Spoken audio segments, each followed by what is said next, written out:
going on, guys? It's your boy. Welcome back to another video. So, we are going to be talking about the latest action movie currently out in theaters, The Beekeeper, starring Jason Statham. Let's talk about it.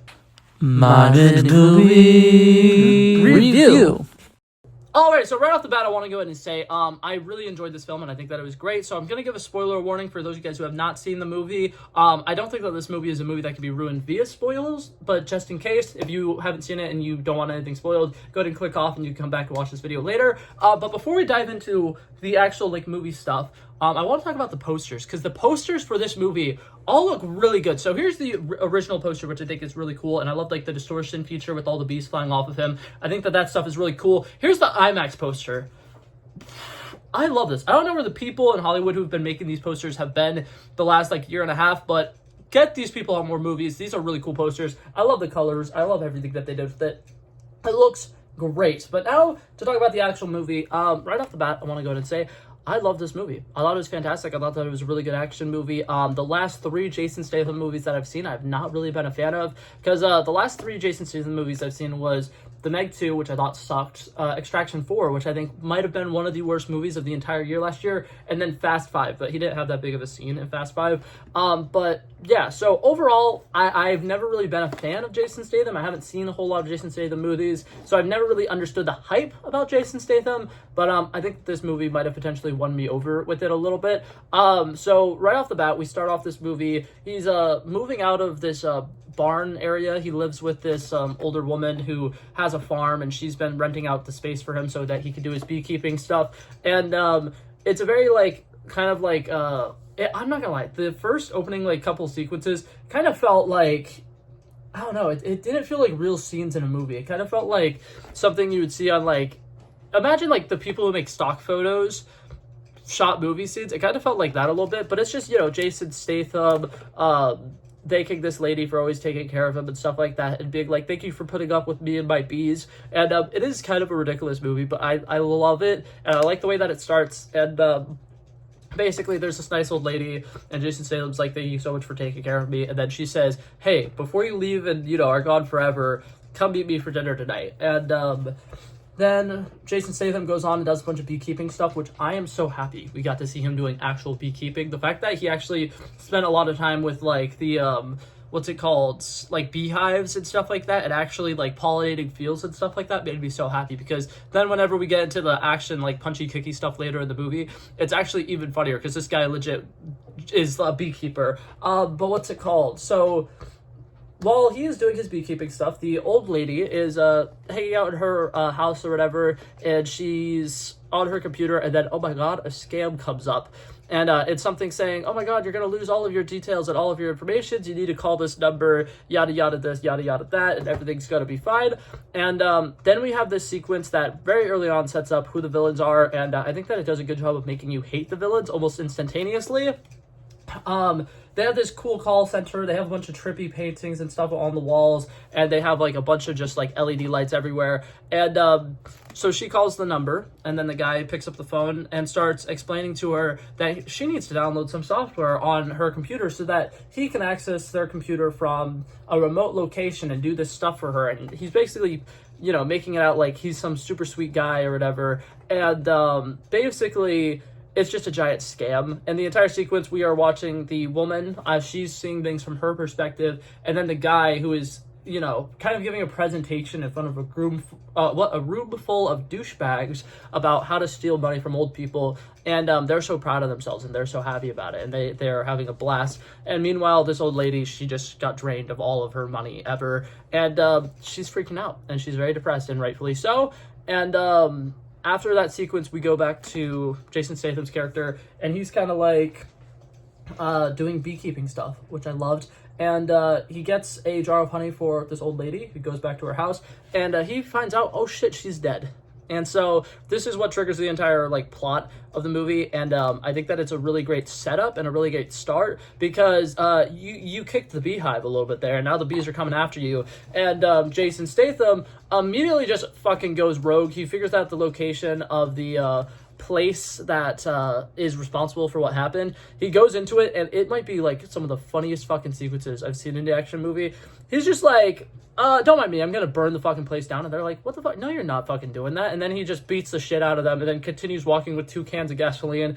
He goes up to a receptionist lady who works in the building and it's just like, tell any other companies that work here to leave. There's gonna be a fire. And then he just walks away with his 2 jugs of gasoline and literally just starts pouring gasoline on fucking everything. That entire sequence is so much fun. He burns down the call center. He beats up a couple of security guards. Really cool action sequences. I think that the action in this movie is pretty solid. And what I love is that there are a couple of like almost like boss battles in the movie, and then there's a bunch of like guys who are like the managers of these little call centers who are just total douchebags who you love to see get injured, and you get to watch Jason Statham beat the shit out of them, and it's fun. It's a whole lot of fun. There is a subplot with FBI agents that's going on during this movie that I think almost like over complicates the story. I think that the story was pretty straightforward. Jason Statham working up the ranks of this company and figuring out who the boss is and then going and eventually killing the boss. And it kind of complicated the story because he has FBI agents who should honestly agree with him, because these bad guys who he's taking out are people who the FBI are like, we haven't been able to get any information on these people for 2 years and stuff like that. And then all of a sudden, Jason Statham's literally taking care of their problem by burning buildings down and destroying their call centers and going to kill the person who runs the entire operation. And instead, the FBI agents start following him. And I think that that complicates the movie a lot, because there are a lot of fight sequences where it's like he's fighting against people who I feel like should be on the same side as him, but they never really address it in the movie. And so I think that that was really weird. But that being said, overall, the plot is relatively simple. You get Jason Statham going on a fucking kill spree and setting a bunch of fucking places on fire, basically his entire journey, and that's fun. Like I said, you get to see him kill a bunch of like douchebags, which is so funny. I think that they all do a great job of playing their characters as like young, like hip people who are like, oh my god, we're so cool and we have microphones and we, you know, are fucking rich and wearing like stupid Gucci clothes that looks like ridiculous, but it's expensive, so it's cool and stuff like that. I think that it's just fun. They made a bunch of protagonists that you don't want to see win and are not entertaining. And what's it called? Not entertaining. They're entertaining because they're stupid. And you just get to watch Jason Statham beat the crap out of them for a while, and then every once in a while they'll throw in like, oh my god, here's this ex-beekeeper who's coming after him or whatever, and then he has a fight with some beekeeper who is way over the top doing a bunch of ridiculous shit, and that's a fun action sequence. There's an action sequence he has in the barn early in the film, which is incredibly cool, and every single person who he takes out incredibly differently, and I really like it because the first couple of fight sequences we see with him, he doesn't use a gun at all, and I think that that makes the action a lot more interesting, because whenever he gets towards the end of the movie, he starts using guns, and I feel like it's not as cool, but at the beginning, it kind of feels like a MacGyver-type fight sequences, which I think is really interesting. Another thing I want to talk about, the Josh Hutcherson character in this movie is great. So, basically, like I said, the plot is Jason Statham going through these call centers and getting higher and higher up the ranks until he figures out who the person is. The main person who he is going after is Josh Hutcherson, who is supposed to be playing a 20-year-old, which I love Josh Hutcherson. He does not look 20 at all. I'm 20. And it blows my mind because, what's it called? What it doesn't blow my mind. That's not the words I meant to use. But it's just fun because, you know, he's this rich guy who's a total douchebag, and people at his call centers are like dying and literally being murdered. He's just like, take care of it, idiots. Like, why are you not just taking care of the guy? And he figures out that he pissed off the beekeepers, and his personal security guard person finds out about it and is like, oh, you're dead. Oh, you're dead. And I think that that entire sequence is pretty interesting because there's kind of a lot of moments where it kind of feels like John Wick-esque, where, like, in the first John Wick movie, there's a scene where somebody stole John Wick's car or whatever, and they take it to this auto shop, and the guy who's working at the auto shop is just like, you fucking idiot, who do you steal this car from? You don't steal this car from this person. Oh my god, I'm not doing business with you anymore because you just pissed off the most dangerous man in the world or whatever. And I love that entire sequence because they, like, call somebody, and the person on the phone is just like, hey, why are you going off on my son? And he's just like, he pissed off John Wick, and then instantly the guy on the other end of the phone is fucking terrified, because that's how scary John Wick is. That's kind of what they did with the Beekeeper, and I think it's cool, right? Like, I don't think it's bad per se, but I do think that it's really interesting, and I like the fact that they made the Beekeeper thing like such a top high secret like thing that even the FBI agents and CIA agents in the movie didn't really fully know what the Beekeepers were or who the Beekeepers were. I thought that was interesting, but yeah. I thought this movie was fun. I think that overall, as far as an action movie goes, it might not be the best action movie ever, but I think that it is almost on par with the first John Wick movie. And I know some people will probably disagree with me on it.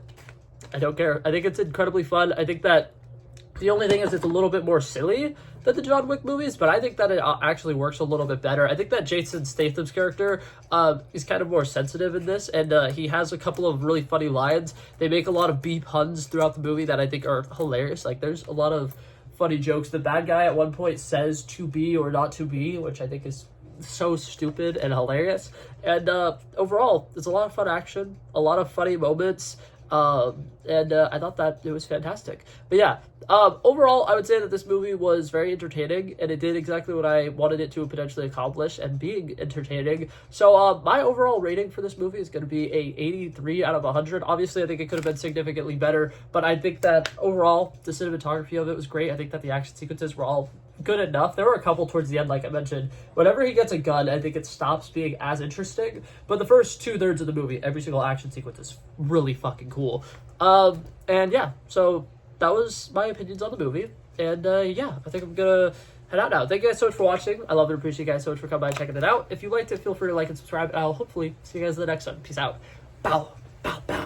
He wanted me to trouble first, I did this. We planned a day, and then we did this. Wanna be in love with the girls with the kisses. Don't give a damn, I'll rid this. I like this when I run the distance. I run a 5K, you go ballistics. I wanna live within the business. Buy more than what's on the clearances.